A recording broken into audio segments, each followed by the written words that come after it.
Douglas, e assim, para a gente falar mais um pouquinho em relação, né, a outras complicações, eu queria que você falasse um pouquinho sobre o fenômeno de Renault, né? É uma coisa que a gente tem visto mais agora, porque a gente sabe, né, que existe, né? E aí, a questão do fenômeno de Renault, se existe a possibilidade de algum tratamento, se melhora, se alivia, se não alivia. Então, eu queria que você falasse um pouquinho sobre isso. O fenômeno de Renault, ele é clássico, assim, descrito em medicina em doenças como, por exemplo, lúpus, algumas doenças reumatológicas que causam problemas na microvasculatura, né, do nosso corpo. Então, o fenômeno de Renault é uma vasoconstrição a um estímulo muito pequeno, digamos assim. Então, e isso acontece na mama, né, em algumas mulheres, também não é uma coisa muito comum, assim, sabe? Tanto quanto se fala, né? Então, mas é uma causa de dor nos mamilos. Então, e como que é essa dor normalmente? Não é a dor na hora que o bebê está amamentando, tá mamando, né? Que a mãe está amamentando. Então, é uma dor que normalmente acontece depois. Normalmente tem como estímulo ou frio ou trauma. Então, né, a posição, mais uma vez, a pega é importante. Isso normalmente é acompanhado, é uma dor aguda, acompanhado de uma palidez no mamilo, depois ele fica um pouco roxo, depois ele fica avermelhado. Então tem essa sequência de fenômeno. Então, muitas vezes o diagnóstico eu já recebi mulheres, mas doutor, olha só, e me mostrou um vídeo, não é assim que fica? Ah, tá, é assim que está descrito mesmo. Então, porque, queira ou não, depois que o bebê mama, fica ali um pouquinho diferente a cor, né? Mas é uma dor que acontece depois, diferente de fissuras, de algumas outras lesões que acontecem na hora que o bebê está mamando, que a dor persiste. Então, esse é um primeiro clássico, assim. Como assim? Como eu já falei, a gente sempre tem que atuar nos fatores de risco. Se o frio e o trauma, né, excessivo é um fator de risco, vamos prevenir o trauma através da boa pega. E se você está num lugar, né, que faça mais frio, aqui na nossa região, né, o inverno muitas vezes costuma ser frio. Então, aquece, né, a sala onde você vai dar de mamar, não expõe as suas mamas excessivamente ao frio, né? Então, são esses os cuidados. Isso é menos frequente agora nesse clima que a gente está vivendo e mais quente. Mas também tem que lembrar do ar-condicionado. Muitas vezes a mãe vai lá, amamenta, tá tudo quentinho, né? E daí volta para o quarto, tá o ar-condicionado lá embaixo, né? Então, assim, isso é um estímulo que poderia levar a uma dor, né, causada pelo fenômeno de Renault. Não existe critérios, né, médicos muito bem estabelecidos em relação a isso, né?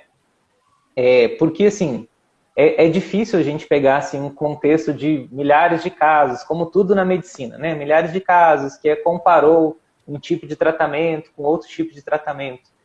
O que se tem são tratamentos baseados na fisiopatologia, não tem um estudo metodologicamente muito certo que avaliou um melhor tratamento para isso.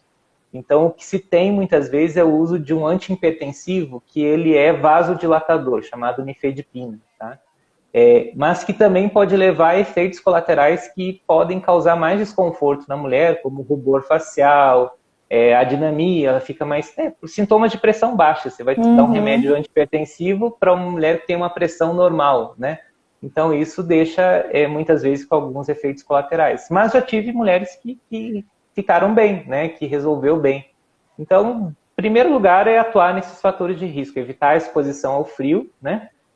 Uma pega correta, cuidado ali com os mamilos também, não estimular demais, que é outra coisa que eu vejo também, assim. O excesso de zelo com a limpeza dos mamilos, né? Não sei se você observa isso na sua prática. Parece que, se pudesse, a mulher passava um maçarico, assim, para queimar todas as bactérias. Ou, assim, né, a abrasão demais para tirar o excesso. Se a gente diz, né, que o leite é um bom remédio, muitas vezes, para fissuras, para que tem que deixar o mamilo ressecado, né? Então, um pouquinho de leite não tem problema ficar ali. Então, esse excesso de higiene, não que a higiene não seja importante, mas em excesso ela também prejudica, diminui ali a proteção do mamilo, descama mais células e essa pele fica mais sensível, né? Então, isso tem que ser cuidado também. Mas fenômeno de Renault basicamente isso, é saber que é uma dor aguda, não é uma dor crônica, não está sempre doendo, ela acontece esses fenômenos ali de modificação de coloração do mamilo, né, evitar os fatores de risco, e na maioria das vezes isso é de bom tamanho, né? Agora, em casos mais graves, recorrentes, muitas vezes que causam realmente um desconforto, às vezes é um teste terapêutico usar nifedipina inicialmente em baixas doses e titulando isso de acordo com a resposta.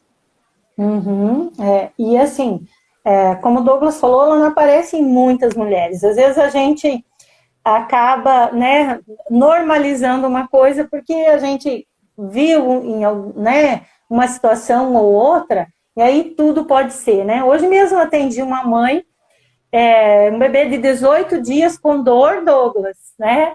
E eu falei para ela, nós vamos tentar algumas alternativas. Observando aqui, não é fenômeno de Renault, porque ela foi lá para eu avaliar, para ver o que podia ser, né? Então, aparentemente, um bebê que mama super bem, mas que tem uma tensão muito grande e acaba fazendo, sabe? Um traumazinho no mamilo. Então, às vezes, a gente precisa realmente, né? Como o Douglas falou, aí é o consultor de amamentação. Vai ter que observar, sentar, ver como está essa mamada. E isso é importante porque senão a gente acaba encaminhando tudo, né, para o mastologista, encaminhando tudo, e não adianta, ele também não vai conseguir resolver se não melhorar esse trauma, eu né? vejo, né, Annelise, tem a sua expertise, por exemplo, assim. Uhum. Eu não vou ficar, né, não tenho nem paciência e muitas vezes nem tempo. Sim, de ficar que nem exatamente. vocês ficam ali meia hora observando a mãe dar de mamar para o filho, né? Até porque não foi esse o meu treinamento, né? Então, Isso mesmo. assim, é uma consultora que muitas vezes vai lá na casa, né? Ou no ambiente lá hospitalar, tem um ambiente restrito para isso, observa, troca de posição, vê se melhora assim, vê se melhora assado. Também eu não recomendo procurar direto um mastologista em problemas sem ter antes passado pela avaliação de uma consultora de amamentação, né? Porque, como eu falei, eu não tenho esse número preciso através de estudos, mas eu imagino que mais de 90% das vezes resolve lá na base, até porque você me encaminha muito poucas pacientes em proporção ao tamanho das que te procuram, né? Então, assim... É isso aí. É isso mesmo, Douglas. Agora, quando, assim, não sabe o que é, ou realmente é um problema que precisa de uma intervenção médica, seja medicamentosa ou cirúrgica, né? Daí que o mastologista entra na cena, né, para formar essa equipe, porque é uma equipe multidisciplinar, que trabalha em prol dessa mãe. Sim, exatamente.